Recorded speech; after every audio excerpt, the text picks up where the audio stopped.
Vegetables పాడైపోయినవంటే మనకు క్లియర్‌గా తెలుస్తుంది. మరి ఎగ్స్ పాడైనవంటే ఎలా తెలుసుకోవాలి? పాడైపోయిన ఎగ్స్‌ని కానీ బాయిల్ చేసుకొని డైరెక్ట్‌గా తినేస్తే దానివల్ల motions, digestion problems, stomach pain, vomitings ఇలాంటి మరెన్నో సైడ్ ఎఫెక్ట్స్ అయితే వస్తాయి. పిల్లలకైనా పెద్దవాళ్ళకైనా సరే ఈ టిప్ యూజ్ చేయండి. ఏది బాగుంది ఎగ్గు, ఏది పాడైపోయిన ఎగ్గో మీకు క్లియర్‌గా తెలుస్తుంది. ఇక్కడ 2 గ్లాసెస్‌లో వాటర్ అయితే తీసుకున్నాను. మీకు కనిపించడం కోసం మీరు దేనిలో అయినా వాటర్ తీసుకోండి. వాటర్ గ్లాస్‌లో ఎగ్స్ వేయగానే ప్లాస్టిక్ బాల్స్లో పైకి అయితే తేలిపోతున్నాయి ఎగ్స్ అనేవి. మీకు మరొక ఎగ్ కూడా వేసి చూపించాను చూసారా, అడిగిన మీకు గ్యాప్ కనిపిస్తుంది కదా. ఈ రకంగా వాటర్లో ఎగ్స్ తేలిపోయినాయి అంటే అవి పాడైపోయినట్టు అని అర్థము.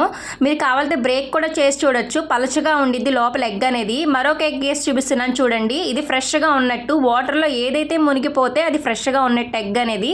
వాటర్లో ఎగ్ బాల్ లాగా పైకి తేలుతూ ఉందంటే అది పాడైపోయిన ఎగ్ అని అర్థం. మీరు బ్రేక్ చేసి కూడా చూడండి, ఎగ్ అనేది లోపల పలచగా వాటర్స్గా అయిపోయి ఉండిద్ది.